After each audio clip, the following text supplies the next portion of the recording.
Continuamos con la presentación del 10º informe de verificación de la implementación del Acuerdo de Paz a 5 años de su firma, en una jornada que ha sido muy interesante y que nos deja enormes aprendizajes e importantes temas para reflexionar.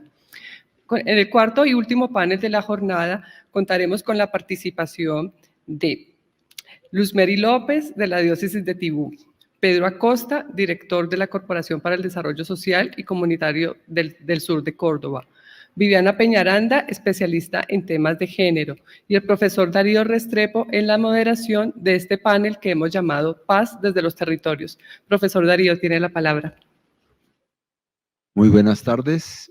Muchas gracias por la invitación, en particular a la profesora Consuelo Corredor.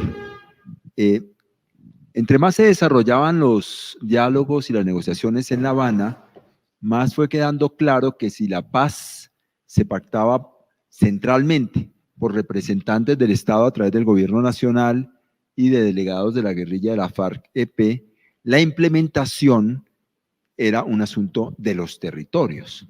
Pero no solo porque las cosas ocurren siempre en algún lugar, sino porque la algidez, la profundidad, la perseverancia de las violencias y de las guerras tienen mapa, no ocurren en todo el territorio nacional. Entonces, ¿por qué en uno sí? ¿Y por qué de manera perseverante? ¿Y por qué 50 años? ¿Y por qué de una generación a otra se repiten esas condiciones?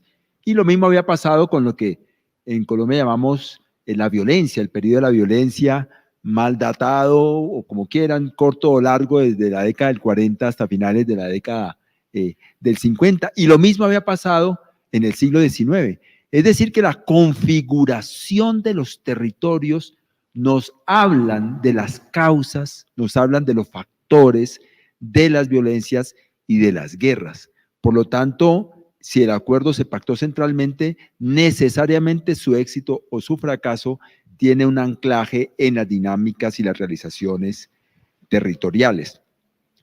Ese acuerdo, o posterior a él, se dijo, hay 170 municipios prioritarios de intervención. ¿Y qué tienen de particular? Pues más que otros concentran pobreza, más que otros concentran ilegalidad, más que otros concentran precariedad de las instituciones, más que otros concentran víctimas, confrontaciones, desplazamientos, expulsión de población, violencia. Pudieron haber sido más de 170, ¿sí? Pero esos 170 municipios de 16 regiones, tenemos ahora 3 representantes de esas regiones para que nos digan, bueno, nosotros que ahí estamos, en esos lugares donde se confluyen los principales factores o causas, depende como lo quieran llamar, de la perpetuación de las ilegalidades, de la pobreza, de la precariedad, de las violencias, ¿qué ha pasado? ¿Qué ha pasado en 5 años? ¿En qué hemos avanzado? ¿Qué hemos logrado? ¿Por qué apreciamos esos logros? ¿Qué nos falta? ¿Y por dónde agarrar para, digamos, garantizar poder avanzar con base en lo ya logrado? Ya presentaron a Luzmeri, a Pedro y a Viviana. Yo los invito a que cada uno diga algo más sobre sí mismo, si así lo consideran necesario o pertinente. Y vamos a empezar con Luzmeri. Cada uno tendrá 15 minutos y después se me ocurrieron algunas preguntas, espero, y si no, también las recibiremos de alguna manera por el internet, para que tengan una segunda ronda y comenten lo que el otro dijo o algo que quieran hacer un mayor énfasis. Por favor, Luzmeri. Buenas tardes. ¿Me ayudan con el tiempo de los 15 minutos, por favor? Bueno, como ya me presentaron, Luzmeri López, estoy aquí en representación de 10 años de trabajo en el Catatumbo, en la diócesis de Tibú. Actualmente estoy asumiendo un cargo directivo, pues de dirección de pastoral en la arquidiócesis de Popayán, en el Cauca. Estoy en ese proceso de transición. Catatumbera de pura cepa, nacida en Tibú.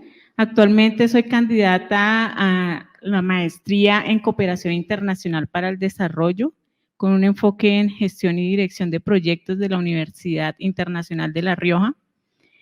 Y estoy haciendo mi tesis de investigación en temas de sustitución de cultivos de coca y por qué la permanencia de los cultivos en el territorio.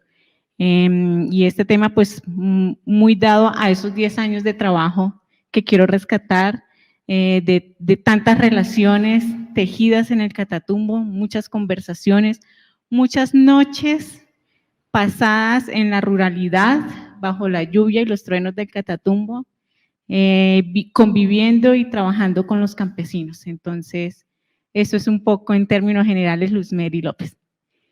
Bueno, ¿qué se ha logrado en términos del acuerdo de paz en el Catatumbo?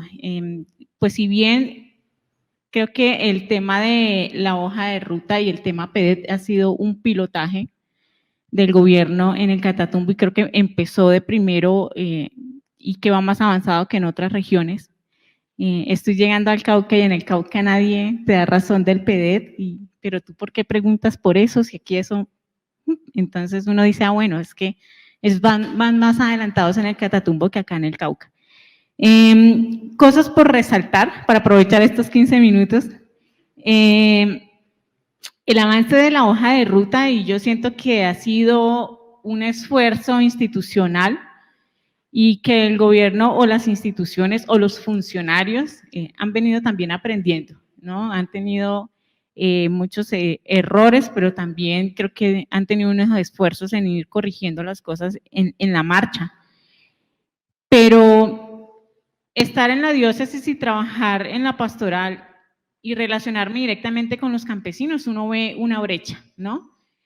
Lo que institucionalmente se maneja, se cuenta, se rinde, porque hay muchos espacios en los que los funcionarios participan y dan su rendición frente a cifras, valores, números, en sus avances, pero cuando uno habla con los campesinos y lo que uno percibe también en estas comunidades, es lo que los campesinos reciben materializadamente, ¿no? Cómo ellos, esto que se está haciendo, cómo me sirve a mí para destrabar un poco esas prioridades o esas necesidades que tenemos en el territorio. Ellos resaltan mucho el tema de infraestructura de vías y es uno de los pilares en los que más se ha avanzado en el tema PEDET y realmente cada vez que iniciamos proceso con las comunidades, el tema de la vía siempre es el pretexto del por qué seguimos con los cultivos de coca. Y es que no podemos sacar nuestros productos, esto lo hace más costoso, es más fácil transportar 1 kilo de coca que un bulto de plátano. Y siempre el tema de la vía es una excusa para los campesinos en su proceso de pasar de ese cultivo ilícito a lo lícito.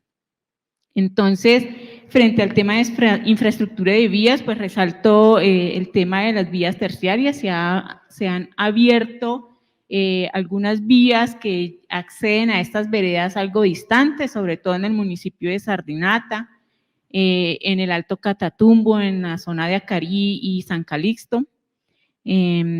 Infraestructura en el tema de salud, reconozco que han habido algunos avances, aunque no puedo tener muchos detalles en estos momentos frente al tema de salud, pero sí se han hecho algunos avances y en temas de educación rural, mejoramiento de algunas escuelas y veredas. Es lo que los presidentes de Junta de Acción Comunal perciben. Hay espacios en los que ellos se enteran que se está haciendo ciertas cosas. Tiene que haber la visita de un presidente, de un ministro, para que los campesinos se enteren que se estaba haciendo esto. Entonces, ahí uno evidencia dificultades en el tema de informar y comunicar, ¿no? Evidencia uno esos vacíos de falta de información que tienen los campesinos o de comunicación frente a lo que se está haciendo.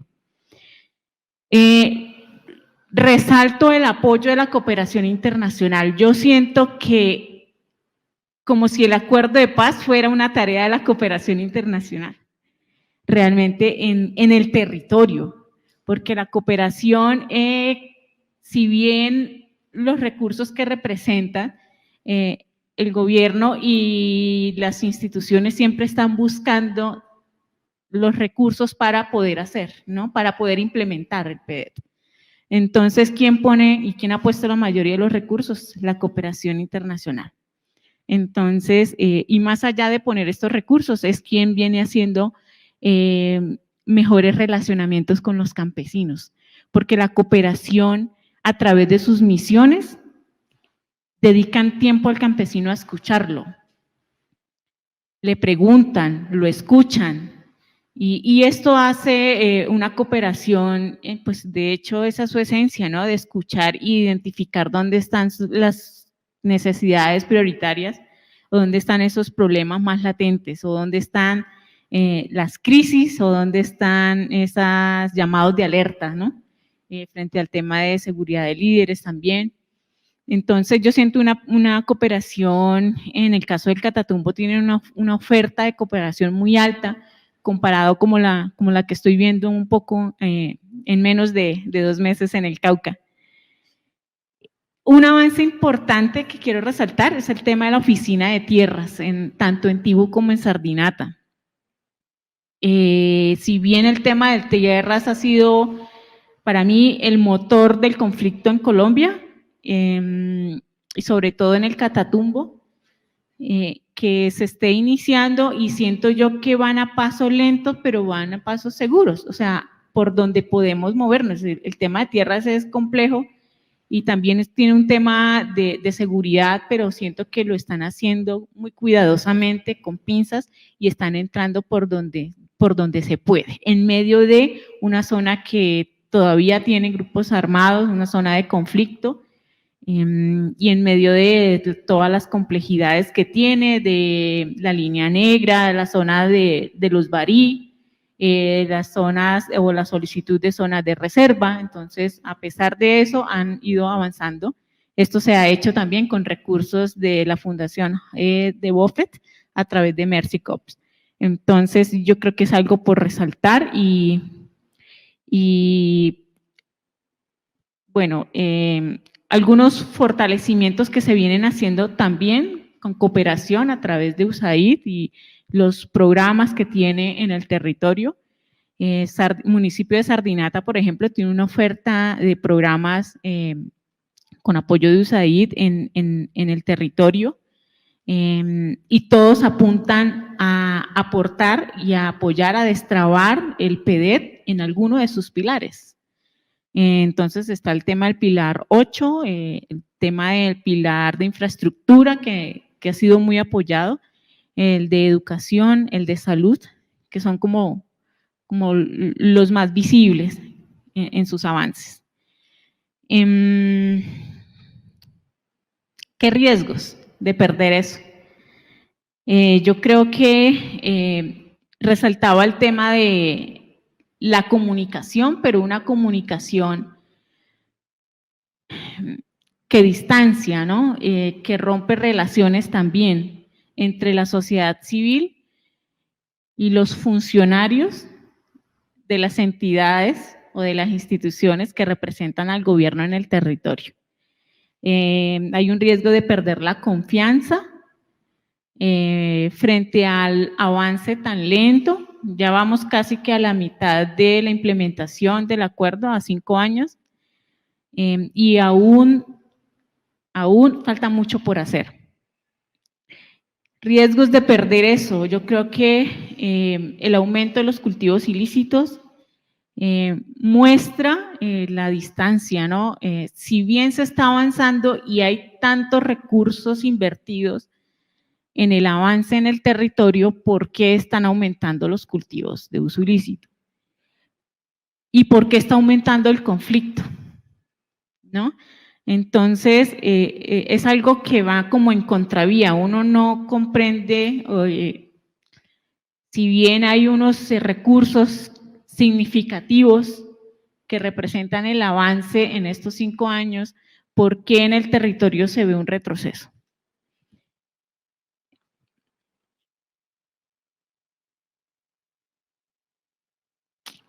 Bueno, yo creo que el cómo rescatarlo, yo considero que para poder avanzar en esa distancia que hay entre la sociedad civil y la institucionalidad, hay que abordar la forma de gobernanza, ¿no? El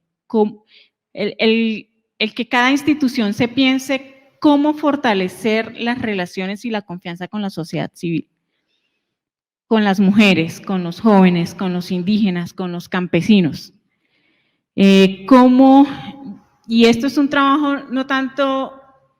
no solamente implica al gobierno en esos 3 niveles del gobierno, en que lo ven los campesinos, en el nivel local, el nivel regional y el nivel nacional.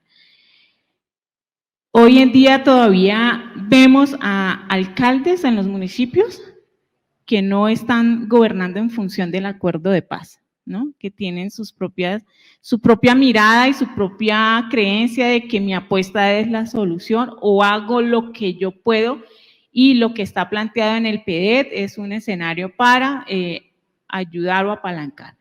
O responde porque la norma ya me pide un informe del acuerdo de paz que estoy haciendo frente a lo que está en el acuerdo de paz. Entonces, es muy importante empezar desde lo local, en buscar cuál es la mejor forma de fortalecer la gobernanza. Y cuando hablo de fortalecer la gobernanza, eso implica los actores, jóvenes, mujeres, campesinos. Eso implica las expectativas que ellos tienen, ¿cierto?, en ese gobierno local. Eso implica las conflictividades que hay en ese municipio. Eso implica los procesos que hay en ese municipio y también las iniciativas de las propias comunidades. Siento que el gobierno siempre hace a un lado lo que las comunidades proponen y los procesos que ellos inician, siempre los desconocen.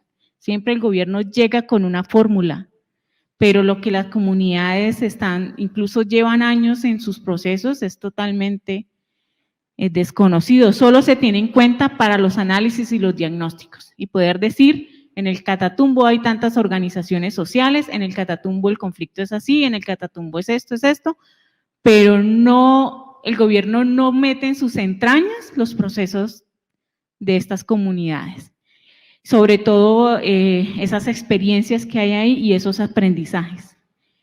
Yo creo que es una de las mejores formas de tejer relaciones entre el gobierno local y… ¿Ya? 2 minutos? Ok, me asustó. Entonces, ¿cómo fortalecer esas relaciones para que realmente la gobernabilidad sea efectiva, ¿no? Cómo recuperar la confianza en las políticas a favor de la paz, porque siento que todavía no se está gobernando a favor de la paz. Acciones o pasos a seguir. Aquí me puedo demorar, pero listo. Acciones o pasos a seguir. Yo creo que ver la paz como una cultura. Es importante que desde las personas, comunidades, funcionarios, instituciones, absorbamos el tema de la paz no como un tema ni político, yo creo que eso ya es un tema que debemos impregnarlo en nuestra cultura para que pueda ser transformadora, para que pueda generar esperanza. Y cuando tenemos esperanza, nos estamos fijando una visión de futuro, ¿no? Que algo a futuro, algo que se espera y se puedan dar pasos hacia adelante. El transformar relaciones a través del diálogo y la escucha, que sea una escucha sin egos. Uno encuentra funcionarios y espacios de encuentro entre la sociedad civil y las instituciones, y realmente no es un diálogo donde la escucha sea lo esencial. Todavía se ven los egos y el protagonismo, ¿no? Estamos haciendo, tal entidad hace esto, ¿no? Cada uno individualiza y quiere mostrar lo que desde mi entidad estamos haciendo. Entonces siento que todavía esos egos forman unas barreras para el relacionamiento entre la sociedad civil y la institucionalidad. Es un tema ya de persona y de individuo. Todavía vemos que las personas que representan la institucionalidad son cargos políticos, cuotas políticas, pero que realmente carecen de empatía para el relacionamiento con los campesinos. El tema de la articulación interna entre las entidades del gobierno es muy importante, que se puedan dar pasos en el territorio, una institucionalidad articulada, porque se siente una haciendo cosas por un lado y otro por otro. El tema de la gobernanza, que ya lo mencioné, y la participación de la sociedad civil es muy importante. Uno ve organizaciones juveniles bregando o luchando para poder ganar un espacio en la alcaldía, en esos espacios de participación. Uno ve cómo son manipulados los líderes en esos espacios de participación. Entonces, en sí, ¿qué estamos comprendiendo por participación? ¿Cómo la ven los campesinos? ¿Cómo la ve la institucionalidad de la participación? En una conversación con los alcaldes, cuando uno toca el tema de la participación, ellos te desvían el tema, porque no es un tema de interés para ellos. Ellos, si bien el espacio de participación, el Consejo de Paz, el Consejo de Desarrollo Rural, es un tema que se hace porque la norma lo pide a la administración municipal.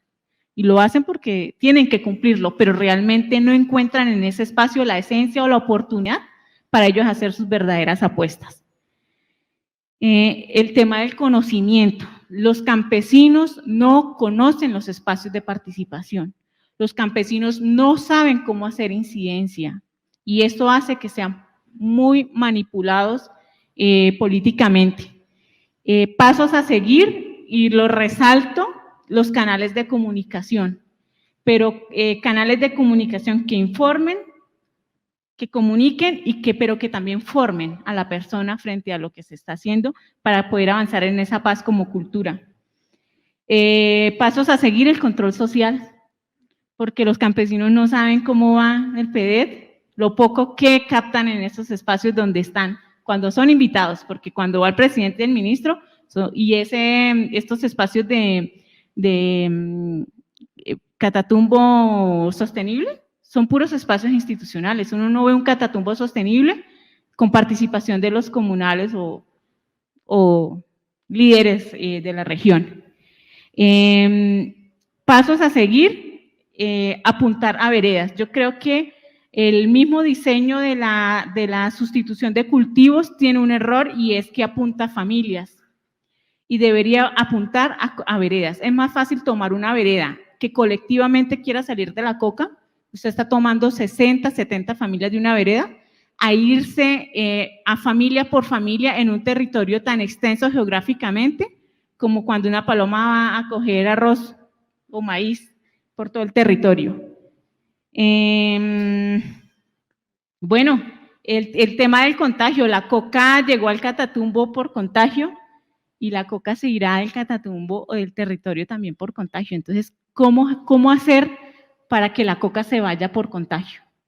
Eso quiere decir que debe haber en el territorio muchos modelos pilotos, pequeños modelos pilotos positivos, para que la gente siembre esperanza y diga, mira, ya está funcionando, esto está funcionando y este es un camino. La gente siempre guarda en su corazón el momento en que tenga que salir de los cultivos de coca.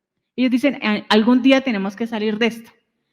Pero ¿cuándo? ¿Cuándo se dan las condiciones mínimas para que ellos salgan de ese cultivo?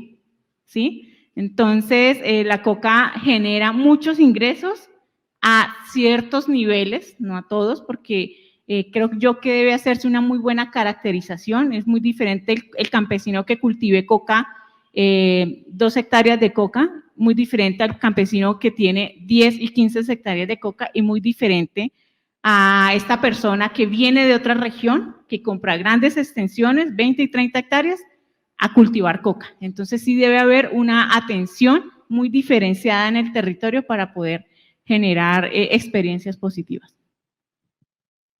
Bueno, gracias, Luzmeri.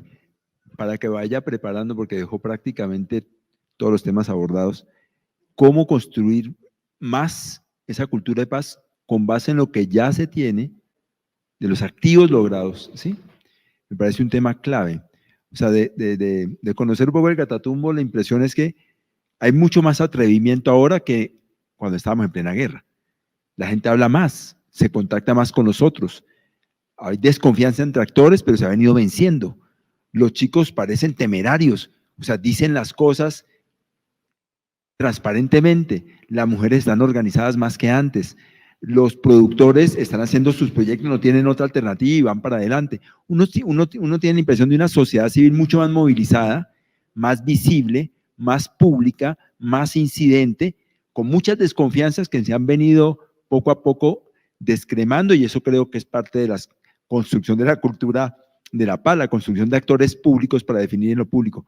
Pero estoy muy interesado en que usted ahonde en eso, porque 10 años de experiencia, nada menos que en Tibú, desde Tibú, cómo consolidamos más y mejor en una zona de guerra, de fragilidad institucional, con múltiples actores armados que quieren subordinar al campesino y al territorio a la lógica, digamos, de la reproducción de esos negocios, cómo trabajar ahí para consolidar aún más la cultura de la paz. Pedro, la misma pregunta, ¿qué creen ustedes que han logrado? ¿Por qué lo valoran? ¿Qué creen que hace falta? ¿Cómo lograrlo? O sea, definir al mundo y dar 3 ejemplos. En los mismos 15 minutos de Luz Meri, o sea, con la posibilidad de que se extienda un poco. Aló. Bueno, muchas gracias y buenas tardes nuevamente para todos y todas. Un saludo especial a todas las personas que nos están siguiendo de las diferentes regiones del país. Como han dicho, mi nombre es Pedro Acosta Fernández, nacido en el sur de Córdoba y con alguna formación académica en maestría en desarrollo social y director de la Corporación para el Desarrollo Social Comunitario CORSOC. También pues desde la corporación estamos acompañando un grupo por la defensa de la tierra y el territorio en el sur del departamento de Córdoba, y allí también pues estamos haciendo parte de la Alianza por el Sur de Córdoba, que es un espacio donde está la cooperación internacional, están algunas instituciones del Estado y están algunas organizaciones sociales. Y además participamos también en el Diálogo Intereclesial por la Paz, que es una plataforma nacional desde las comunidades de fe, apostándole a la construcción de la paz. Y pues yo nací en el sur de Córdoba, 50 años, allí experimentando la intensidad del conflicto. Desde muy pequeño en el pueblito donde nací, Pica Pica, en el Alto San Jorge, la guerrilla llegaba y nos sacaba de la escuela y nos ponía a marchar gritando sus consignas. Luego me voy a Tierra Alta y allá los paramilitares pues también contaban todo, con un control social fuerte, le decían a las comunidades hasta de qué color tenían que pintar la casa, a qué hora acostarse, a qué hora levantarse. Y en medio de toda esa adversidad, pues allí fuimos gestando esta propuesta de construcción de paz, que es la que nos ha permitido permanecer en el territorio.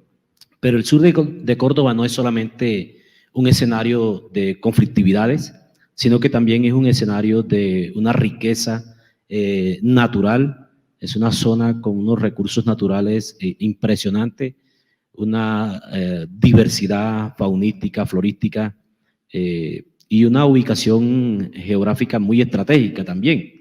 Pero además el sur de Córdoba es una región con una riqueza cultural enorme, con presencia de muchísimas organizaciones sociales. Eso, digamos que posibilita de que en el sur de Córdoba se mantengan estos procesos de construcción de paz, pero también se mantenga la esperanza en que este episodio y este tema de la guerra pueda cambiar. Sin embargo, pues el sur de Córdoba, como muchos saben, ha sido epicentro de varios procesos de paz, y recientemente te puedo mencionar 2, un proceso de paz con las guerrillas del EPL fallido, donde pues las comunidades colocaron una esperanza muy fuerte y luego pues al final se cayó todo. Después el proceso con los paramilitares, en 2006, en Santa Fe de Ralito, y también un proceso para nosotros fallido. Usted llega hoy al escenario que fueron los diálogos de paz en Santa Fe de Ralito y hay una pobreza extrema impresionante. Allí los niños no tienen acceso ni siquiera a tomar un vaso de leche y están rodeados de grandes fincas ganaderas con pastos mejorados, con ganado mejorado genéticamente, más sin embargo ellos no tienen acceso a alimentarse bien. Y ahí pues hay un tema de desnutrición, de pobreza, ni siquiera las vías de acceso están, y fue el escenario de los diálogos entre este grupo y el gobierno. Y en el reciente proceso de paz que estamos hoy celebrando los 5 años, revisando, pues también se da en un corregimiento que se llama Crucito, una vereda y Gallo, y Crucito es un corregimiento que está a la orilla de una de las hidroeléctricas más grandes del país, y Crucito no tiene fluido eléctrico, y está ahí cerquitica Gallo. Entonces uno mira cómo estos grandes megaproyectos, estos grandes procesos, y pasan por encima de las comunidades, y las comunidades quedan allí empobrecidas y con unas situaciones bastante complejas. Entonces, en medio de toda esa situación difícil que se vive en el sur de Córdoba, digamos, llega este tema del proceso de paz con una posibilidad de que la gente pudiera salir adelante. Y hace 5 años nosotros estábamos haciendo los ejercicios en el sur de Córdoba del alistamiento territorial para la paz. Y en una de esas reuniones en el sur de Córdoba, uno de los campesinos nos decía, no es que la preocupación de nosotros no es que en el acuerdo, en las 300 páginas, quede escrito el tema de género o que quede escrito tal cosa, no. La preocupación es la implementación, cómo eso va a afectar el territorio.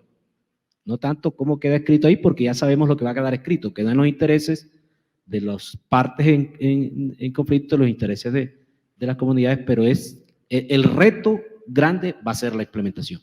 Y creo que ese campesino tenía toda la razón, porque precisamente ese es el desafío que hoy tenemos. Una implementación de un acuerdo con una institucionalidad frágil, débil en el sur de Córdoba. Y creo eso hace más compleja la situación porque precisamente la poca presencia del Estado en las comunidades rurales del sur de Córdoba hacen que el conflicto se intensifique de una manera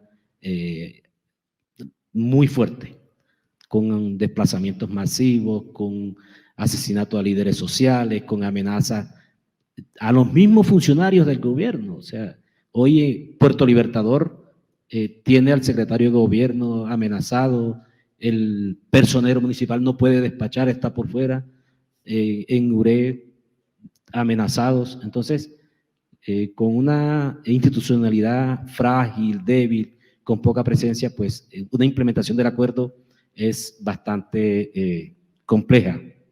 Mas, sin embargo, con la puesta en marcha del acuerdo, pues algunas instituciones llegaron al territorio, tema de la ART, tema de la Agencia Nacional de Tierra, y estas agencias que fueron conformadas allí, pues han hecho cierta presencia, están allí, y eso es una de las cosas que hay que rescatar también del acuerdo. Otro elemento que pudiéramos decir que vale la pena rescatar tiene que ver toda esa movilidad social y comunitaria para la planificación, para el tema de los PDF, cómo las comunidades se movilizaron y participaron en la construcción de esas iniciativas que luego pues se traducen en el PDF. Pero creo que allí ese elemento fuerte de movilidad social y de participación de las comunidades en la definición de estas iniciativas fue muy bueno. El reto ahora es cómo esas iniciativas se pueden implementar y cómo participan las comunidades en esa implementación de esos programas y proyectos que ellos mismos priorizaron. Entonces creo que vale la pena resaltar que a pesar de esos intentos fallidos de construcción de paz en el sur de Córdoba, a pesar de todo eso, las comunidades mantienen la esperanza de que se pueda implementar el proceso de paz, que se pueda implementar estos acuerdos, que la situación pueda cambiar. Y eso está cruzado por un tejido social fuerte que hay allí. Allí en el sur de Córdoba podemos encontrar organizaciones de indígenas trabajando en estos temas, de campesinos, hay 2, 3, 4, 5 organizaciones de campesinos en el sur de Córdoba, por el Alto San Jorge, por el Alto Sinú, muy fuertes allí. Un tema de organizaciones afrocolombianas que están allí trabajando. El tema de jóvenes, como mencionaba ahora mismo, también está tomando mucha fuerza. Y el tema de mujeres, o sea, hay un tejido social fuerte que sostiene, que aguanta todo este tema de la implementación del acuerdo y que no lo deja caer. Y están también las comunidades de fe, están las iglesias, tanto católicas como protestantes, que están en las diferentes comunidades apostándole a la implementación del acuerdo y trabajando por esta construcción. Está la cooperación internacional allí también, como arropando todo este proceso, y creo que eso es un elemento también valioso que toca como mantener allí, y toca estar muy pendientes de cómo se avanza. En el tema de los riesgos, yo pensaría que uno de esos riesgos tiene que ver con la baja implementación del tema de los PDF. O sea, a pesar de la cantidad de iniciativas, podemos hacer un filtro de las iniciativas de cada municipio del sur de Córdoba, y hay cientos. Pero ¿cuántas de esas iniciativas se van a implementar en las comunidades? ¿Y cómo van a participar las comunidades en esa implementación? Eso es un detalle. Entonces, la baja implementación de eso para nosotros se constituye en un riesgo, porque va a afectar fuertemente a las comunidades. La amenaza a los líderes sociales, la intensificación del conflicto. Allí es que el conflicto allí en el sur de Córdoba no ha cesado. O sea, allí salieron las FARC, pero llegaron otros actores armados a ocupar el territorio, y eso pues está allí muy caliente, muy candente en todo. Valencia, Tierra Alta, Puerto Libertador, Montelíbano, Uré, todos los días hay situaciones complejas de afectación por el conflicto armado. Entonces creo que eso es un riesgo allí latente, y creo que una de las formas de poder contrarrestar todas esas situaciones, consideramos que tiene que ver con el fortalecimiento de la presencia del Estado social en esas comunidades. No es solamente una presencia de la fuerza pública, no. Tiene que ver con la presencia del Estado, con toda su oferta institucional, con el tema de la educación, con el tema de la salud, con el tema de los proyectos productivos. O sea, no es posible que en el sur de Córdoba exista una cantidad de niños sin acceso a la educación, y que entran a un programa de banco de oferentes a través de un tema de contratación que se hace para dar ese sistema de educación, y esos empiezan por allá en mayo, junio, y ya con medio año encima. Entonces, donde hay también un alto reclutamiento de niños y todo. Entonces, allí tiene que llegar la presencia del Estado y fortalecerse para evitar toda esta situación. Entonces, consideramos que una manera de contrarrestar es precisamente que el Estado como tal pueda hacer presencia con toda su oferta institucional en todas estas comunidades, pueda estar allí. Pero también el tema del fortalecimiento de la sociedad civil, el tema del fortalecimiento de las organizaciones sociales, que aunque hay un gran número de organizaciones en el territorio, se requiere también un fortalecimiento allí muy fuerte. Entonces, esas son como dos de las grandes digamos, apuestas que consideramos nosotros se deben tener presentes para poder afrontar todos estos riesgos que están allí en el sur del departamento de Córdoba. Hay una situación donde la gente a veces tiende a desesperarse, porque por todo este tema de la complejidad de la presencia de los actores armados, y que no se ve como una respuesta inmediata, pero tampoco se ve una salida así como al corto plazo. Y eso pues hace que también la gente se desanime un poco.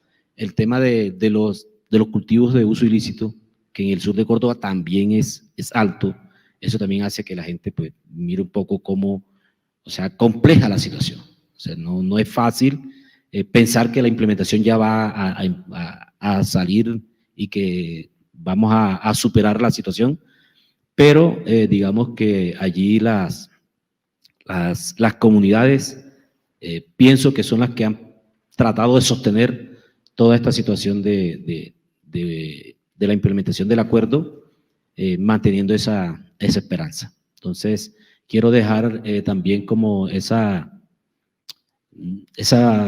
mensaje de la fortaleza que hay en el sur de Córdoba desde el tema de las organizaciones de la sociedad civil, desde el tema cultural. O sea, en todos los municipios del sur de Córdoba hay organizaciones, hay una fuerza cultural que es el que resiste todo este embate del conflicto armado. Y eso toca fortalecerlo, toca trabajarle, que las políticas públicas del gobierno puedan llegar hasta allí. Que la oferta institucional llegue allí a esas organizaciones de base para que se pueda, digamos, ir pensando en la construcción de un sur de Córdoba libre de todas estas problemáticas y un país también un poco más tranquilo en este mundo de cosas patas arriba, como decía María Zavala en una entrevista. Este país está patas arriba y creo que es desde las regiones y desde las comunidades donde se puede empezar también a construir este país. Y bueno, Córdoba y el sur de Córdoba están allí haciendo una apuesta grande por la construcción de la paz, desde las organizaciones civiles, desde algunas instituciones del Estado que están haciendo presencia en algunas comunidades y desde la cooperación internacional que también hace una gran labor en el sur del departamento de Córdoba. Así que muchas gracias. Gracias a usted, Pedro. Un comentario y una pregunta por una segunda ronda. Claro que usted también puede hablar de la cultura y la paz, como todos pueden hablar de la pregunta específica que le quisiera hacer. Bueno, pero para empezar por el comentario, empezó usted por ahí, me parece clave. El sur de Córdoba no es pobre, es supremamente rico en recursos naturales, en producción de riqueza, en diversidad cultural, pero está lleno de pobres. Sí. Entonces, es población puesta en situación de pobreza, vulnerabilidad y víctimas de violencia en regiones supremamente ricas. Sí. El Catatumbo, ¿qué tal Buenaventura? Sí. Es que en el Catatumbo es por decenas los productos agropecuarios de exportación más la riqueza minera. ¿Qué me dicen de la situación estratégica de Buenaventura como riqueza y como articulador de importaciones y exportaciones fundamental para la historia de todo este país? La producción de carne de Córdoba es impresionante cuánto se exporta. Entonces, son regiones supremamente ricas, sí, estratégicas en el geográficamente ubicada, perfecto. Conecta sur de Bolívar, Bajo Cauca, sur de Córdoba y Urabá. Es un corredor estratégico impresionante. Y ahí es donde ahí está la el conflicto. violencia y Allí. La población puesta en situaciones de Situación de pobreza. Empobrecido históricamente. La pregunta, ¿cómo construimos institucionalidad, desarrollo y democracia? O sea, ¿qué ha pasado en esos 5 años? ¿Estamos igual que antes del acuerdo? ¿En qué hemos logrado avanzar en esa construcción de instituciones, desarrollo y democracia? ¿O la verdad es que estamos como corcho en remolino, atascaditos? Piense lo que es que ahorita va la sí, palabra señor. de Diana. Evidentemente todos nos podemos referir a eso. Sí, señor. ¿Cómo construir institucionalidad, desarrollo y democracia en regiones supremamente ricas donde la disputa es por la riqueza de esas regiones de carácter extractivo, he de decir en todas 3, porque la riqueza se sale de sus regiones, ¿sí? Y eso es lo que buena parte explica la pobreza de las personas que ahí están, digamos, en esas regiones. ¿Cómo construir institucionalidad? Viviana, los mismos 15 minuticos, flexibles. Pedro muy juicioso se tomó estrictamente los 15. Bueno, buenas tardes. Mi nombre es Viviana Peñaranda Sepúlveda. Me reconozco como una mujer negra, antirracista, feminista, comunitaria y popular. Pues filósofa, y en este momento estoy terminando el doctorado en educación internacional. Bueno, estoy terminando el doctorado en educación internacional y tenemos un trabajo comunitario fuerte con mujeres en Buenaventura, a través de la red Mariposas de Alas Nuevas Construyendo Futuro y a través de la Fundación Aquina, pero aquí en este espacio, en este momento estoy como instancia especial de mujeres, soy la secretaria técnica y creo que sin embargo voy a aportar desde las dos, o sea, como desde digamos, estar en Buenaventura, pero también como instancia. Y nosotras, yo creo que una cosa que hemos ganado en el acuerdo es haber podido instalar la instancia especial de mujeres, porque, y la instancia que no se viera como una organización o como una plataforma, porque no lo somos, sino una entidad que nació en el acuerdo de paz, ¿sí? Tan importante como la Comisión de la Verdad, tan importante como la JEP, tan importante como las otras entidades que nacieron, pero que no se ven así. Es decir, la instancia especial de mujeres en este momento es casi que la cenicienta del acuerdo de paz, porque no se les reconoce su importancia, sin embargo es un organismo que nació y es técnica política y autónoma, ¿sí? Digamos que no somos un comité de aplauso del gobierno, ni de ninguna entidad, sino que hemos podido durante estos 5 años ganar estratégicamente y posicionarnos políticamente y técnicamente. Y digamos que nos ha correspondido hacer el seguimiento al enfoque de género en el acuerdo de paz. Y eso ha implicado que nos encontremos con las mujeres de diferentes territorios y que además tuviéramos cercanía con firmantes de paz y con el mismo gobierno. Entonces, en el primer punto del acuerdo, nos parece importante que se haya visibilizado que el problema de la tierra es un problema también de modelo de desarrollo. Que hay un modelo de desarrollo que hace que la distribución de la tierra esté en manos distintas a donde deben estar. Y que en esa distribución de tierra las mujeres llevan la peor parte. Y que en esa distribución de tierra los pueblos étnicos no se les reconoce los territorios, su autoridad étnica, y que se reconozcan los territorios como escenarios para delinquir y no como un escenario de vida. Nos parece importante que dentro de ese primer acuerdo, digamos que en Colombia el debate se hizo mucho más popular. El debate salió de la academia, salió de los políticos de izquierda, salió de los movimientos populares y que la otra gente que no estaba metida en esos escenarios que acabo de decir, empezó a informarse de cuál era el problema de tierra y además distinguir entre tierra y territorio, que creo que es importante. El reconocimiento que hacen los pueblos étnicos de la territorialidad y del territorio que va mucho más allá de tener un pedazo de tierra. Y que las mujeres, de todos modos, las mujeres campesinas, y mujeres campesinas estamos hablando mujeres mestizas, mujeres negras, mujeres indígenas, porque todas viven en el campo. No solamente como grupo de campesinas, sino que las mujeres en mayor proporción tienen menor acceso a ser dueñas de tierra y de titulación. Eso todo el mundo lo sabe. Pero creo que se masificó en Colombia el tener acceso a esa información. En el segundo punto, que tiene que ver con la participación, entonces se evidencia que aquí en Colombia lo que hay es mucho más mujerismo, porque lo que se habla es de la participación, es en número. ¿Cuántas mujeres fueron al taller?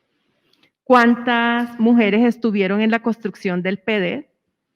¿Cuántas mujeres fueron a la campaña o a lo que el Ministerio de Salud les iba a dar, en términos de número, pero en términos de transformación de la vida de las mujeres no hay nada. Del impacto de las mujeres que ha causado el acuerdo en las mujeres no hay. De poder conversar de manera conjunta de cómo ha sido la afectación de las mujeres negras, mujeres indígenas, mujeres rom, que se hable de lo étnico y del patriarcado a la vez, no se ha logrado. O hablas del patriarcado y no hablas de lo étnico, o hablas de lo étnico y no hablas del patriarcado. Y creo que eso se evidencia en los informes. Creo que el único informe que hace la intersección entre la afectación de ser mujer negra, mujer indígena y el patriarcado somos la instancia. Y que además hablamos alrededor del antirracismo. O sea, ningún informe habla de lo que nosotras hemos planteado en la instancia, que es el antirracismo y que tiene que ver con presentar en Colombia que no solamente la violencia patriarcal ha afectado a las mujeres, sino el racismo, y que es violencia, que es un sistema de opresión. Y que ese sistema de opresión no ha dejado que las mujeres participen como tienen que participar. Entonces, lo del enfoque de género en la participación. El enfoque de género en la participación, pues, digamos que se pierde un poco porque, pero también se reconoce, yo creo que en la participación que están las mujeres lesbianas, las mujeres transexuales, los hombres gay, y que tienen un importante escenario aquí en Colombia. El tercer punto que tiene que ver con el fin del conflicto y que tiene que ver con el desarme de firmantes de paz, yo creo que por fin Colombia se dio cuenta que el gran problema de Colombia no era las FARC, y creo que eso se ha ganado con este acuerdo. Se ganó también en conocer que las mujeres firmantes de paz, todas no estaban ahí obligadas ni porque las violaron los hombres de las FARC, sino porque también es una apuesta política de muchas mujeres y que también, digamos, fue un mandato en su vida y no fue porque las violaron que estuvieron allá. Y el tercer punto que nos parece importante dentro de este punto del fin del conflicto es conocer el feminismo revolucionario por parte de las firmantes de paz. Creo que en Colombia no se había abordado este tipo de feminismo. Se había abordado el feminismo blanco, se está empezando a conversar sobre el feminismo negro, feminismos indígenas, pero del feminismo revolucionario, del que están hablando las firmantes de paz, ese todavía aquí es insípido, todavía no se ha empezado, pero creo que el acuerdo de paz lo ha puesto en evidencia y además, digamos, empezar a tratar a los firmantes y a las firmantes de paz como eso, no solamente como excombatientes, sino como gente que está comprometida con el acuerdo de paz. El cuarto punto que tiene que ver con todo lo de las drogas, ilícitas, Colombia empezó a visibilizar a las mujeres cocaleras. Las mujeres cocaleras no se conocían. No se conocía todo el problema de las mujeres cocaleras que están en Ecuador, en la cárcel. No se conocía todo lo que hacen en los laboratorios. Y no se conocía que eran un pilar de esa economía. Y eso nos mostró el cuarto. No solamente el problema de las drogas ilícitas, sino también el papel de las mujeres en todo esto que tenga que ver con la droga y que lo reconocen. Es decir, si nosotras, como a nosotras como instancia nos tocaba ir a los territorios y conversar con las mujeres, entonces encontrarnos con las mujeres en el Putumayo y que dijeran abiertamente, sí, yo soy cocalera, ¿sí? Y lo hago por esto, y con eso eduqué a mi hijo, eduqué a mi hija, con eso construí mi casa,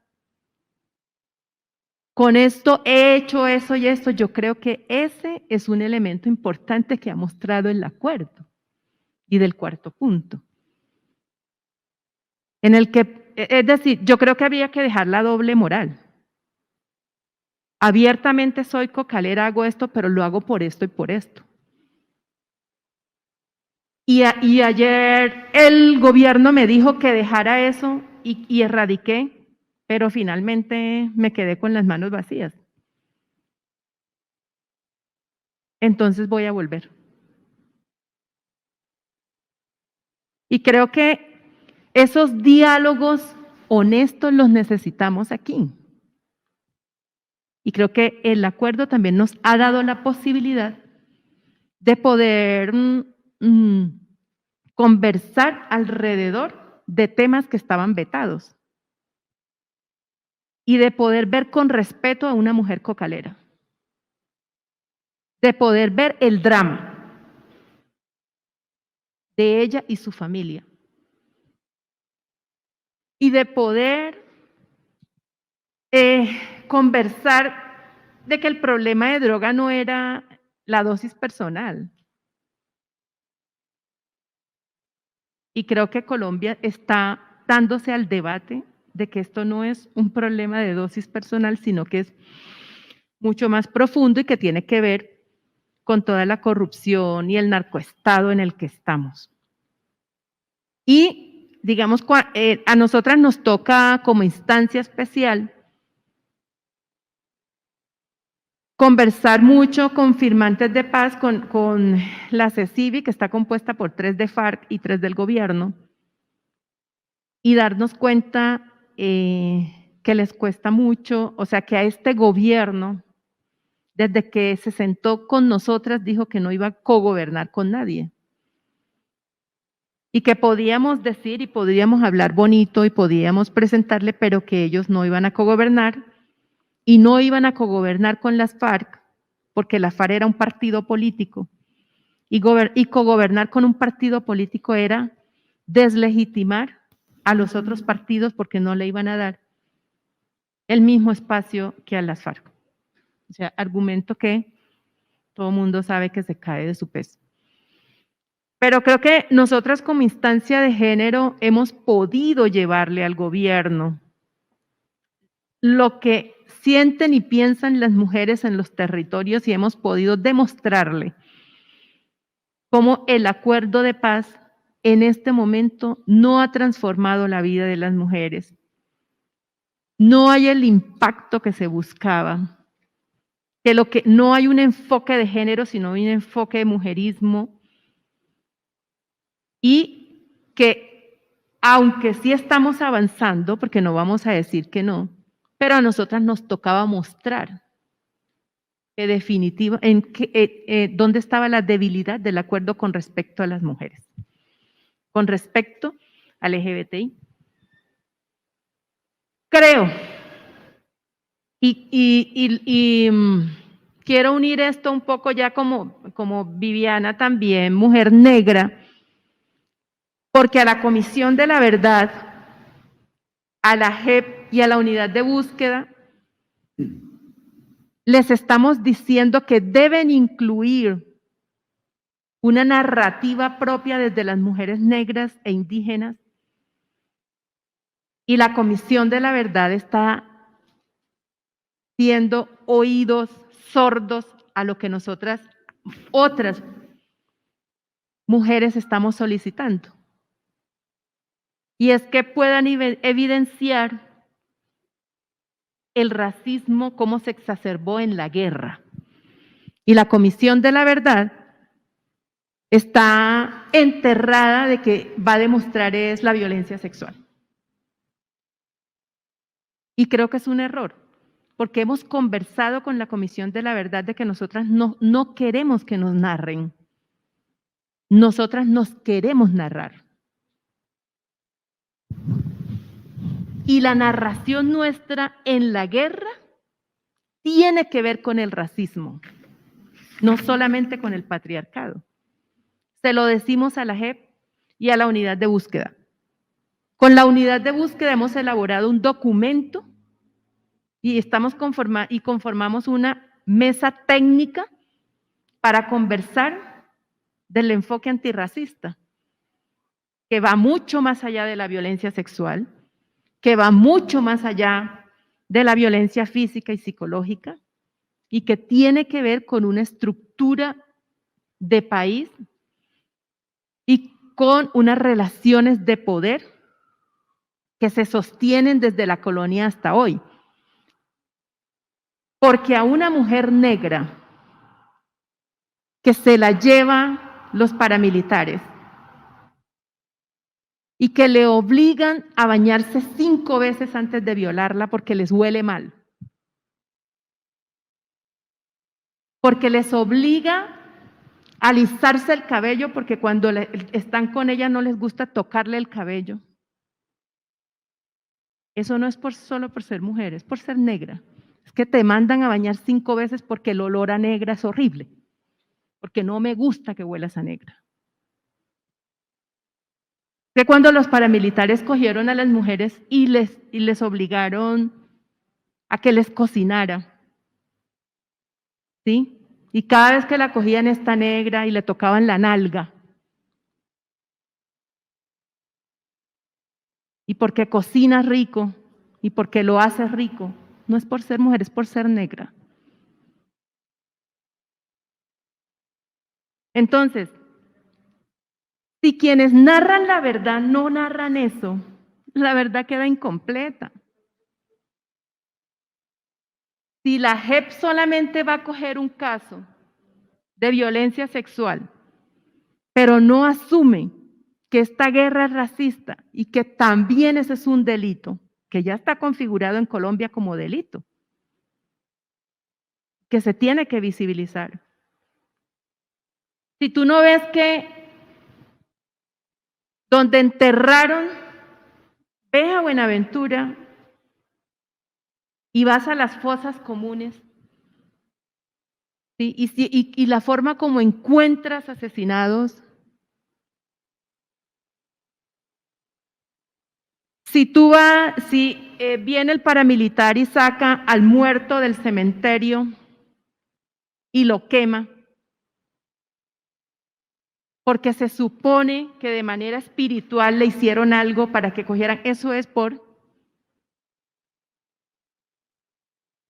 se supone que a un muerto lo preparan para que pueda evidenciar quién lo mató. Y esa es una práctica de la cultura. Si a las mujeres las asesinan y les cortan la nalga y con ella hacen una pelota y se ponen a jugar con ella, eso no es por ser mujer, es porque se supone que tiene unas nalgas grandes y que las nalgas grandes sirven para muchas cosas. Entonces hay que evidenciar el racismo de la guerra. Hay que evidenciar que se exacerbó. Hay que evidenciar por qué los grupos armados están en Buenaventura presente. ¿Por qué el modelo de desarrollo los instaló? Esta es una tierra de negros y de indígenas. Y un elemento que la guerra de Buenaventura evidenció es que no era un problema de los negritos que se estaban matando allá, sino que es ese modelo de desarrollo extractivista que despoja y que expulsa, ¿qué hace allí? Entonces, yo creo que ya allí llego y, bueno, como decir, luego los retos las cosas que deben permanecer después en el conversatorio. Y lo que pasa es que usted nos embruja con su palabra y yo ya me he olvidado del reloj. Viviana, me parece muy oportuno la distinción entre tierra y territorio, porque la tierra es como un extendido contiguo de un paisaje con una topografía, pero el territorio es una construcción social e histórica. Entonces el territorio, pues además de naturaleza, tiene actividades productivas, tiene organización, tiene representación y tiene valores culturales que lo organizan. La relación con la naturaleza, la relación entre las personas, incluso en la producción. Sería muy pertinente que nos contara o que contara en estos 5 años cómo ha sido esto de la construcción del territorio como autonomía, como soberanía, como emancipación, como validación de la etnia, validación de las relaciones entre los géneros, ¿no es cierto? O no ha pasado nada, porque usted dijo algo que a mí me parece necesario que todo lo tengamos en cuenta, y es que la firma del acuerdo de paz le ha abierto al país que el problema no era la FARC, mire la cantidad de problemas que tenemos aquí. Entonces hay otras agendas que se volvieron más visibles. Una es esa, y es muy fuerte, la necesidad de construir los territorios más allá de sus recursos, de sus yacimientos, de su naturaleza, de su topografía, como espacios vivos de producción y de vida y de cultura. Entonces, pues si usted considera, sería muy pertinente que nos ilustrara más cómo ha sido ese proceso en estos 5 años de construcción de territorio en sus relaciones con, digamos, la vivencia desde lo étnico y desde el ser mujer. Vamos a tener una segunda ronda. Cada uno, por la hora, va a tener 5 a 7 minutos. Yo les hice una pregunta a cada uno, pero ustedes son libres de hablar evidentemente de lo que consideren. Vamos a empezar primero con Pedro, después con Viviana, después con Luz Mari. De acuerdo, Pedro, lo de la construcción de instituciones para la democracia y el desarrollo en situaciones de alta conflictividad. Para Viviana, esto de cómo ha sido la experiencia, qué han logrado, cómo lo han hecho de la construcción de territorio, ¿sí? Para validar desde lo étnico y desde lo femenino una nueva concepción de cómo se construye territorio y soberanía y autonomía y dignidad, ¿no es cierto? Y para Luz Meri, aquello de pequeñas preguntas todas, ¿no? De la construcción de la cultura de paz. Pedro. Gracias. En este tema de construir institucionalidad en estas zonas ricas pero empobrecidas, como dijimos, es un desafío enorme. Y yo creo que una de las apuestas que podrían hacerse tiene que ver con el tema del fortalecimiento de la democracia en estos territorios que aparentemente se ejerce una democracia, pero que en la realidad es muy distinto.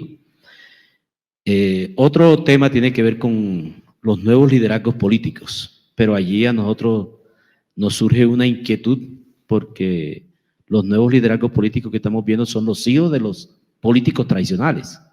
Y estos hijos de los políticos tradicionales tienen una característica bastante compleja, y es que, o sea, como decimos en el sur de Córdoba, van sin asco, o sea, van con toda, con unos temas de corrupción fuerte, pero también con querer hacer las cosas sin proceso, sino instantánea, una riqueza, querer acumular riqueza de una manera instantánea, y eso creo que pone en riesgo la democracia.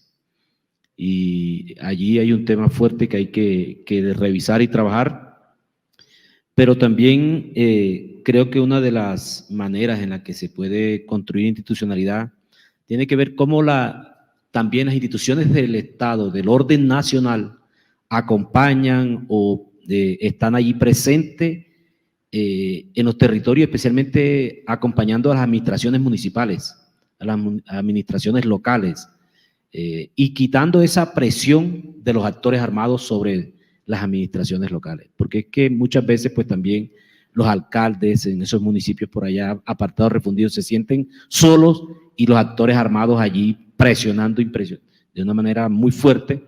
Creo que si no hay un acompañamiento desde el orden nacional, desde toda la institucionalidad, va a ser muy difícil que se piense en la construcción de una institucionalidad fuerte en los territorios. Y creo que también otro elemento fuerte tiene que ver con el tema de la formación en participación ciudadana a la población en general. Creo que todavía no hay una conciencia muy clara sobre la participación política, sobre la participación ciudadana, y muchas de estas comunidades que son comunidades rurales empobrecidas, que viven sobre la riqueza o que viven ahí al lado de las grandes explotaciones que hay, pues no tienen esa formación y son presa fácil en estos escenarios electorales y en todo lo que tiene que ver con la representación política. Entonces, allí hay también un desafío grande si queremos construir institucionalidad en los territorios. Es cómo se adelanta esos procesos de formación. Son temas que no le competen solamente a las regiones, sino que es un tema de país, es un tema que el país como tal tiene que revisarlo, tiene que mirarlo. Como ese tema de la democracia que se nos ha vendido, de que estamos en un país en democracia, pero que se elige siempre a los mismos y que ya hay unas estructuras listas para elegirse. Entonces, eso es muy difícil, ¿no? Entonces, creo que, como lo dije inicialmente, en el sur de Córdoba hay una institucionalidad débil. No mira solamente quiénes han sido los gobernadores de Córdoba, dónde están, y ahí uno puede medir un poco. ¿Dónde están los senadores de Córdoba? O sea, ¿dónde está esa clase política? ¿Qué iba a tener y qué fortaleza ha tenido? Entonces, creo que una manera de fortalecer eso y de poder generar esos nuevos escenarios tiene que ver también con avanzar en estos procesos formativos. Es clave también el tema de la formación con los jóvenes. O sea, creo que este país tiene que hacer una apuesta fuerte de los nuevos liderazgos políticos, pero nuevos liderazgos jóvenes políticos. Y allí hay un desafío también para el sur de Córdoba y para todo el territorio nacional. En términos generales, creo que este tema de la construcción territorial es uno de los desafíos grandes que tiene Colombia, porque este es un país de regiones, esto no es un país homogéneo, sino que es un país muy diverso, con unas regiones muy concretas, muy marcadas en temas culturales, en temas productivos, en temas geográficos, en temas poblacionales, y eso pues lo hace que tenga que tener un tratamiento diferencial y que también desde las regiones se pueda construir este país así para que pueda ser, digamos, una apuesta más colectiva, más incluyente, con mejor equidad para todos los ciudadanos y para todas las regiones de nuestro país.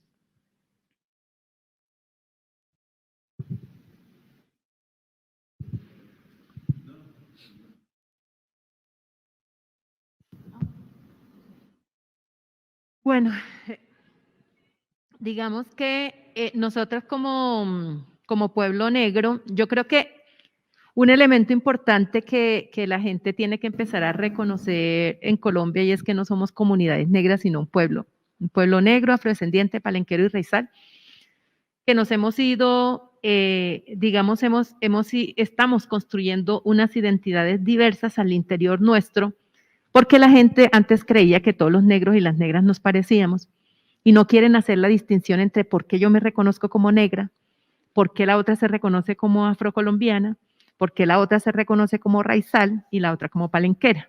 Creo que eso es importante que capten esas distinciones, porque a mí por lo menos no me gusta que me digan afrocolombiana.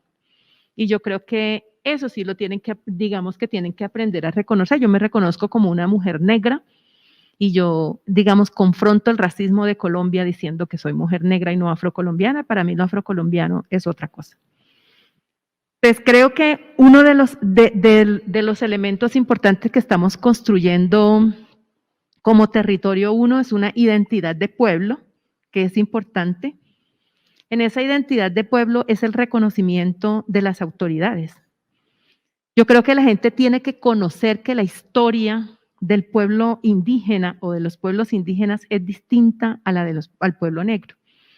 A los pueblos indígenas, la colonia les dio unas tierras tituladas, donde podían irse y donde se fueron, independientemente de la forma como digamos, como se fueron, con pobreza, pero tuvieron tierra, donde pudieron conservar la lengua, donde pudieron conservar la cultura, donde pudieron conservar muchas cosas en ese pedacito de tierra que les dieron.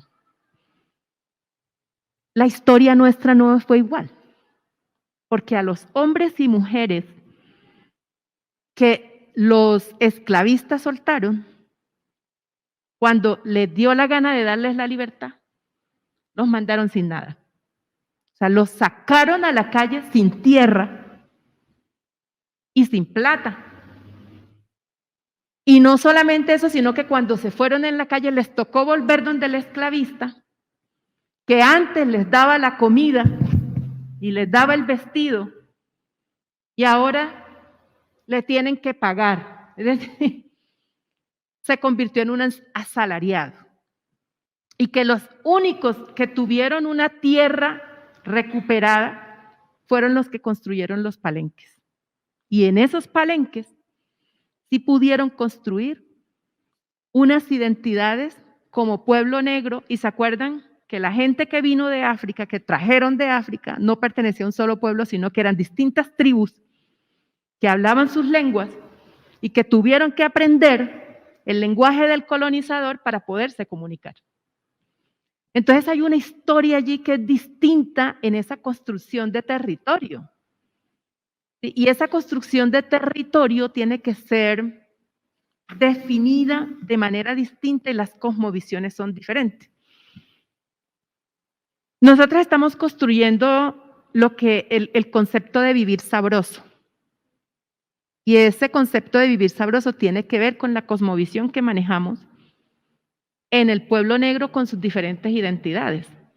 La gente tiene que entender que el Pacífico no es homogéneo y que el Atlántico tampoco lo es. Es decir, que Cauca, Nariño, Valle y Chocó son distintos y la construcción y la relación con el territorio es distinta. Pero creo yo, uno, el reconocimiento de las autoridades étnicas, el reconocimiento de una educación propia. Una cosa es tener la etnoeducación y otra es la cátedra afrocolombiana. Que la etnoeducación es interna, es para nosotros. Es en el que estamos recuperando parte de lo que nos quitaron y en el que nos estamos reconstruyendo como pueblo también. Y que la cátedra afro es para que la gente reconozca los aportes como pueblo negro que hemos hecho a Colombia, pero también que reconozcan la historia, pero que también reconozcan lo que nunca nos dicen en primaria y en bachillerato que hicimos o que hicieron las ancestras negras para liberar este pueblo. Sí, no solamente Benco Viejo, sino también aquellas mujeres que participaron también en el ejército. Ese es uno. Dos, la relación que tenemos con la tierra y la relación que tenemos con el ambiente es distinta. Es distinta a una relación indígena. Yo no entiendo por qué la gente nos quiere siempre comparar con lo indígena diciendo que son más organizados que nosotros. Son distintos procesos. Y ese distinto proceso no hace que se reconozca la reconstrucción que nosotros estamos haciendo del territorio, con unas identidades propias, con unas lenguas propias. O sea, si ustedes van a Buenaventura y se meten en muchos ríos de Buenaventura, van a encontrar que mucha de la gente habla el español del siglo XVI. Y no es el de hoy, la gente se le burla. Y eso es construcción de territorio. O sea, es una lengua también que está allí, que hay que reconocerla. Y que no es el español de España, ni el español de él, sino que es una construcción lingüística que hizo la gente en el río. Que es hablar distinto y es comunicarse de manera distinta. Y lo otro es el reconocimiento del ser familia extensa. Yo creo que realmente uno de los elementos de la construcción de territorio es eso, es reconocerse como familia. Y es realmente ser familia si no se lleve la misma sangre. Y ese conocimiento de que mi vecina, mi vecino, que le echa el primer agua de socorro a mi hija o a mi hijo cuando nace, esa relación, ese comadreo, ese comadraje que se construye con la persona que vive al lado y al frente, así no tengamos la misma sangre, eso construye territorio. Y el territorio también se construye a través del canto y del baile. Y el canto y el baile no es solamente folclore, es también una forma de resistir. Y es una forma de resistencia política, en el que se dirimen los problemas a través de eso. Uno de los elementos que nosotras hicimos como Red Mariposas, cuando los grupos armados entraron a Buenaventura y empezamos a recuperar nosotras las formas tradicionales de dirimir los conflictos. Y una cosa que descubrimos era que no se resolvían los conflictos, porque cuando usted resuelve un conflicto, usted dice, tú te llevas la nevera, yo me llevo el televisor. Y resuelto. Usted lleva el perro y cada 15 días nos distribuimos los hijos, ellos van y eso es resolver. Y nosotras descubrimos que no se resolvía, sino que se transformaba el conflicto. Y eso construye. ¿Por qué se transformaba? Porque cuando se transformaba, se centraba la atención en los sentimientos y en la emoción que movía ese conflicto. Es decir, se buscaba resolver, transformar y mirar cómo te afectaba emocionalmente eso que estaba allí. Entonces, por eso fue que nosotras retomamos el comadreo, porque nosotras no queríamos resolver el conflicto. Es lo mismo que queremos aquí en Colombia. Nosotras no queremos resolverlo, queremos transformar, para que transforme la vida, para que transforme la relación. Entonces, yo creo que la construcción de territorio, digamos que está planteada también allí, cómo se reconoce las autoridades étnicas, cómo se reconoce la educación que es distinta, cómo se reconoce la forma de relacionarse, de construir, y cómo se reconoce la forma de ser soberano, de realmente mantener la soberanía en ese territorio. Mary, le toca a usted responder, concluir, sintetizar, convocar, dejarnos entusiasmados en no más de 5 minutos, porque a las 5:30 tenemos que... Bueno, entonces voy a ser precisa, pero también muy clara. Imagínate, tremendo reto. ¿Cómo construir cultura de paz, ¿no? Y mucho más ahora. Yo creo que ahora el esfuerzo que debe hacer tanto la sociedad civil como el país es el de sostener el acuerdo de paz, pero más allá del documento es cómo sostenemos la construcción de paz en el territorio. Y cuando hablamos de paz, hablamos del desarrollo de la capacidad que tienen los pobladores en su diversidad de transformar los conflictos. Acabo de cambiarlo aquí porque lo tenía en la capacidad de resolver conflictos. Entonces, acabo de apuntar, según lo que estoy aprendiendo de ti, de transformar conflictos.